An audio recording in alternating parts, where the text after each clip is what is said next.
I had no idea he was standing there, just beyond the doorway, until the damage was already done. By the time I heard the soft click of the door closing behind him, my words had already escaped, irreversible and cruel. He left without a sound. Just like that, the man I loved vanished from my life.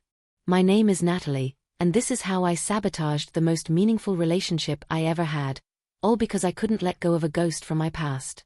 It started like any other slow-paced Saturday. My best friend, Claire, had dropped by for coffee and our usual chat. We lounged in the kitchen, talking about office drama, her latest relationship, and eventually Jake, my boyfriend of 2 years. Jake. He was everything a person could ever ask for. Steady. Gentle. The kind of man who makes life feel less chaotic. He remembered the smallest things. My favorite coffee, how I like my toast, the way I needed silence when I was overwhelmed. He'd rub my back without being prompted.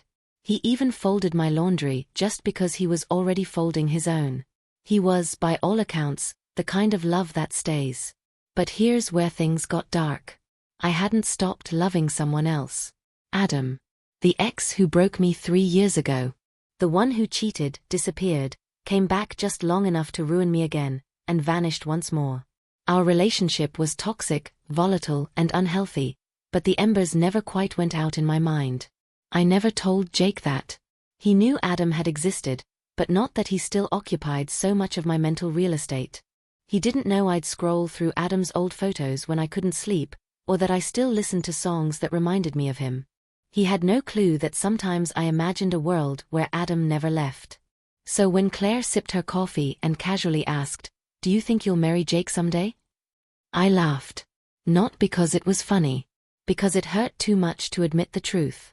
I took another sip and answered, thoughtlessly and selfishly, "I don't think I'll ever love him the way I loved Adam." Claire blinked in shock. "Wait, what?" I gave a weak shrug.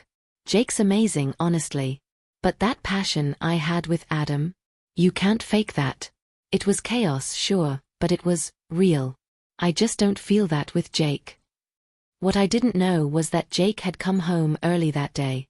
He must have parked quietly, slipped in through the front door, and stood just out of view in the hallway long enough to hear every word. He didn't say a thing. No argument. No confrontation. No emotion. He simply walked away. Silently. Fully. I didn't even realize what had happened until I saw his keys were missing, his shoes gone from their usual spot near the door. The croissants he had bought, our weekend treat, were still on the passenger seat of his car untouched. That's when it hit me, he'd heard everything. I called immediately, straight to voicemail. I texted once, then again, then frantically. "Hey, are you okay? Can we talk? Please come home." Nothing. Claire stayed over that night, trying to reassure me. Maybe he didn't hear the whole thing, she offered. Maybe he just needed space. But I knew. Deep down, I knew. The next morning, I woke to a single message. "I heard you. I'm done." 5 words. No anger. No demand for clarity. Just finality. I fell apart.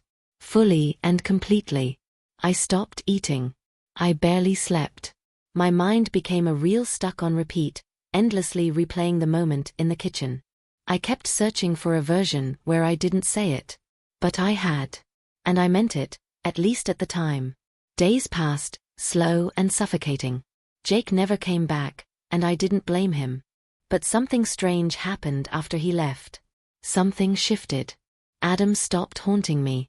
The memories, the late-night drives, the intense arguments followed by even more intense makeups, the reckless affection, they all started to feel irrelevant. Like watching a childhood movie and suddenly realizing it wasn't as good as you remembered. Adam had been my addiction. Jake had been the cure. And I had pushed him away. 2 weeks later, I bumped into Jake's sister, Emily, at a bookstore. Our hug was stiff and uncertain. She didn't know whether to be angry or kind. I apologized, told her I missed him. That I had ruined everything. She looked me in the eye and said quietly, "He never needed you to love him like you loved Adam. He just needed you to love him completely." Her words pierced deeper than any insult could have.